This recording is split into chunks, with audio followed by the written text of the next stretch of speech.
Құрметті тыңдармандар, каналыма тіркеліп, лайк басып, комментарий қалдыруды ұмытпаңыздар. Жас жігітке жар болған келіншек. Түн іші. Адамдар ұйқы құшағында. Аспандағы сансыз жұлдыздар жымың қағады. Қиғаш туған ай жерге сәулесін сүріп, бар маңды әппақ нұрға бөлеп тұр. Кірпігі айқаспай жатқан Нұрбала түнімен басына сан ойлар келіп дөңбекшіп шықты. Қорылдап жатқан күйеуінің алаңсыз ұйқысына қызыға қарады. Шіркін, осының ұйқысы қандай ұйқы осы? Жата кетсе қор ете түседі, жүйке деп осыны айт.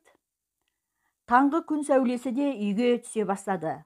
Пысылдап ұйқы құшағында жатқан екі баласын оятып алмайын деген Нұрбала тұра бергені сол еді. Екі аяғы тартылып қалмасы бар ма? Тамырлары шимақталып қалған жіптей түйіліп шаншып кеткен. Соңғы кездері аяқтары қақсап ауыратынды шығарды. Бірде дәрігерге барғанда, апай, варикозыңыз асқынып кетіпті. Емделіңіз, бұлай жүруге беруге болмайды. Сізге облыстық ауруханаға жолдама берейік. Кешіктірмей барыңыз деген. Одан бері де 5-6 айдың жүзі болыпты. Күйбең тіршілікпен қолы тимеді-ау. Мал жанға қарайтын, көмектесетін адамы тағы жоқ. Күйеуі Сәрсен ескі мәшинесін жөндеп, үсті басы май-май боп қала берсе, ауылдағы той-томалаққа барып, ащы суды тоя ішіп, қолы тисе картасын ойнап, бейғам жүруден жалықпаған. Міне таң атып күн көтеріліп кетсе де, алаңсыз ұйқыны соғып жатқаны. Алда болатын қой кезегіне барса жақсы ғой. Тағы да біреуге ақшасын беріп бақтыра сал деп бұған сілтей салар. Нұрбала сиырларды сауып, қойды кезекке қосып үйге кірді. Таңғы шайды даяр етіп, қыздары мен күйеуін ұйқыларынан оятты. Күнделікті тіршілігі осы. Сөйтіп, бұл шаңырақтың да күнделікті өмірі басталып кетті. Шай үстінде Нұрбала күйеуіне қарап, Сәрсен, сенің де ойлағаның бар. Күзде тұңғышымыз айым мектепке барады. Киім-кешек, оқу құралдарын әперсек деп отағасына ой салған. Сәрсен қою шайды сораптай тарта. Анау қорадағы жемдеп отырған екі қойды сатып аламыз деп әңгімені әрі созбай қоя салған. Нұрбала да одан әрі қозғамады. Күнделікті қоңыр тіршілігінің күйбеңімен үй шаруасына қолы босамайдау тегі. Өзінде де обал жоқ. Облыс орталығындағы дәрігерлік институттың бала дәрігері даярлайтын бөлігінде оқуға бірден түскен. Мектепте алғыр зерек болып оққан оған қабылдау емтихандары да қиын болмаған тын. Анасы да ертеңгі жейтін нандарын ғой, сабақты жақсы оқыңдар деп үшеді. Сол кезде өзінің өмірін тура осылай елестетті мекен. Адамның басы Алланың добы деген ғой. Нұрбаланың комнаталас құрбысы Зәуре өзінің туған күніне ауылына шақырғанда ол бірден келісіп еді-ау. Неге ғана келісе салды? Әлде құрбысының көңілін қимағаннан шығар. Ол күн әлі күнге есінде, тура кеше ғана болғандай. Облыс орталығынан шыққан автобус жарты сағатта Зәуренің үйіне келді. Зәуренің үйі ескі, тозған үй екен. Тұрмыстары онша көрінбеді. Есік алдындағы қара құрым адамдарды көріп, ойына еш секем алмаған Нұрбала табалдырықтаттай бергені сол еді. Кемпірлердің біреуі, оң аяғыңмен атта келін дегенде түсінбей дағдарып қалған. Басына ақ орамал жауып, шашу шашып жатқан әйелдердің бір сөзін естіп, бір сөзін естімей әлі кете құлай берген. Есін жиса, бағанағы қаптаған әйел көрінбейді. Бас жағында отырған қария әйелдің сұлбасын көрді. Ақылың бар ғой қызым, сен енді осы шаңырақтың келінісің дегенде жылап жіберіп, апа мені қинамаңдаршы, жіберіңдерші деп солқылдап жылай берді. Сөйтіп Нұрбала осы шаңыраққа келін болып түскен. Оқуы жайына қалған. Бұған өкпелі атанасы онымен арадағы хабарды үзген. Күйеуі Сәрсен әйел жіберген. Қазіргі таңда жұмыссыз. Бар білетіні әкесінен қалған ескі москвичті жөндеп, қолы босаса, өзі сияқты жұмыссыз ауыл жігіттермен күн ұзақ карта ойнайды. Бар байлығы әкесінен қалған азын-аулақ мал, ескі үйі бар осы. Енесі қайныш жуас дімкастау адам екен. 2 күннің бірінде қан қысымы көтеріліп жатып қалатын. Ол кезде Нұрбала есі шығып дәрігер шақырып, енесіне қатты қарайтын. Обалы не, енесі де Нұрбаланы өз қызындай жақсы көретін. Енесінің дүниеден өткеніне де 5 жылдың жүзі болған. Сәрсеннің бірінші әйелі болған екен. Бірінші әйелі қаланың тік аяқ қыз екен. Ауылдың марғау тіршілігіне үйрене алмай, бір күнде қалаға қашып кеткен. Оны іздеген Сәрсен де жоқ. Тамыз айы туды. Енді аздаған күннен кейін тұңғыш қыздары айым мектепке бармақ. Сонымен қорадағы 2 қойды москвичке салып алып, Сәрсен қалаға тартқан. Бүгін 3 күн өтті. Қалаға кеткен күйеуінен еш хабар жоқ. Тіпті ұялы телефоны да өшірулі.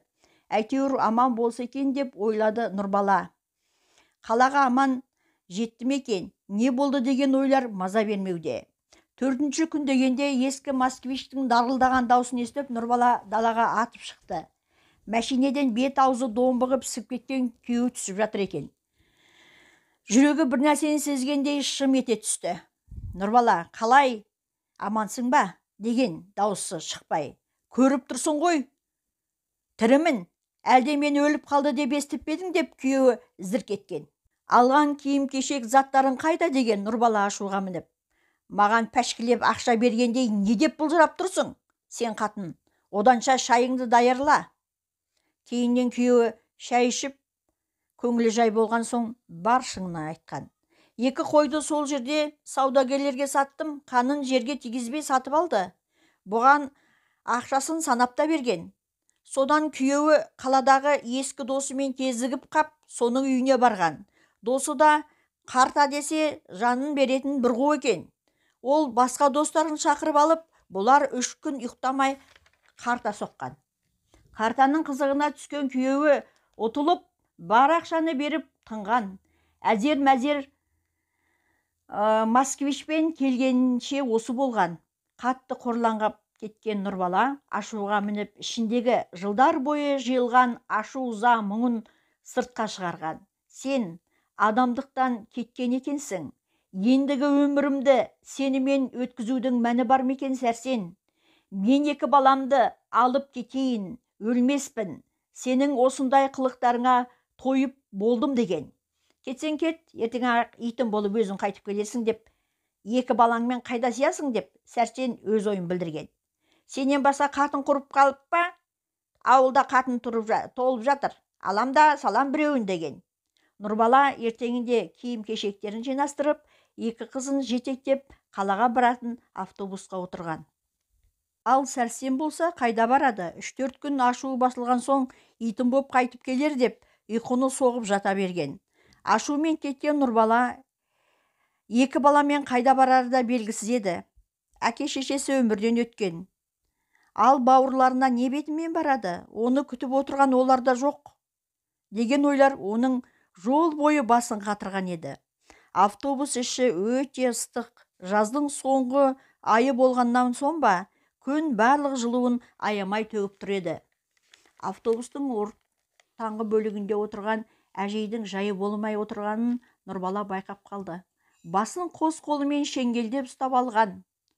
Бұны байқаған Нұрбала, апа, сіз сырқаттанып қалдыңыз ба? Жайыңыз болмай отыр ғой деп тіл қатқан. Әжей, я қызым, мына ыстықта неғып шықтым екен? Өзіме де обал жоқ. Мына көрші ауылдағы қайным келін түсіріп, соған көрімдік апарып келе жатқам. Я қызым, басым қатты ауырып тұрғаны деді. Нұрбала автобус жүргізушісіне келесі аялдамада әжейге көмек көрсету керек екенін, 5-10 минут кешірек жүруін өтінгенде жүргізуші де сөзге келмеген. Автобус орманды жасыл алқапта орналасқан автобекетке кеп тоқтады. Жүргіншілер түсіп, бірі тамақтануға кетті, бірі ауамен демалу үшін жағалай қойылған орындықтарға жайғасты. Нұрбала әжеге дәрі беріп, таза ауаға алып шықты.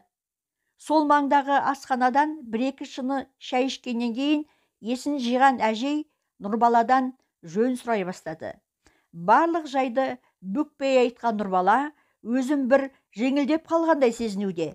Жамал апай осы бір аққұба келіншектің мейірімділігіне риза болып жақсы көріп қалған. Айым мен Гүлім де әжені айналшықтап кетер емес. Қалаға автобус түн ортасында келіп тоқтаған. Автобекетте көп адам жоқ екен.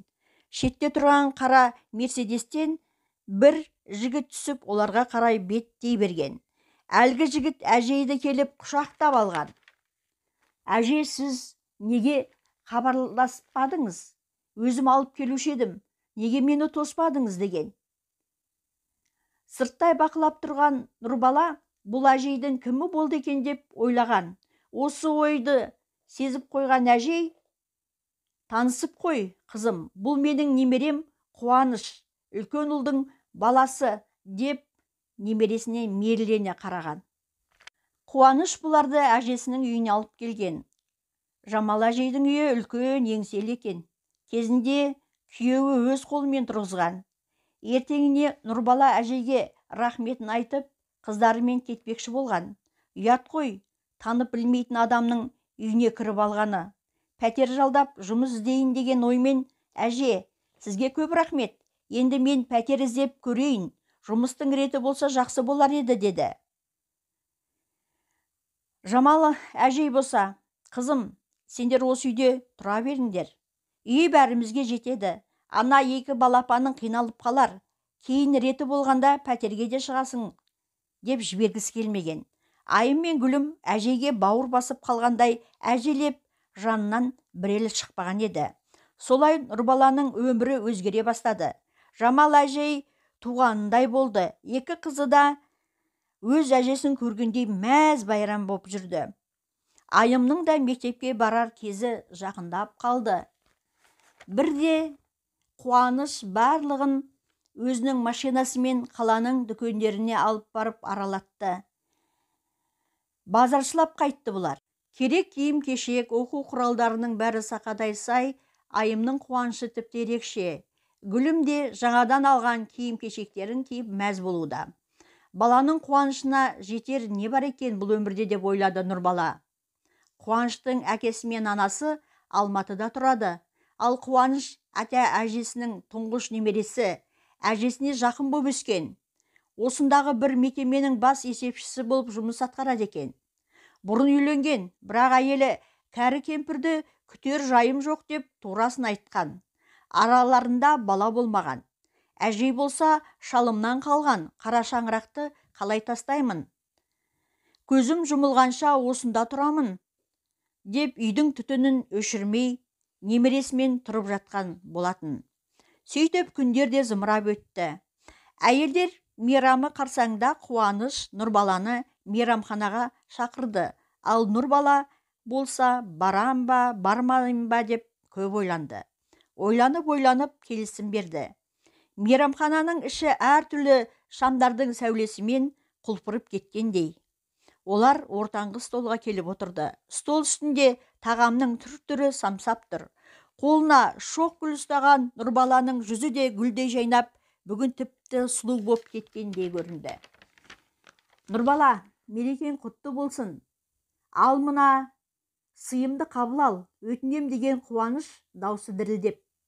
Шағын қорапшаның ішіндегі асыл тасты сақина сан түрлі сәуле шашып құбылады.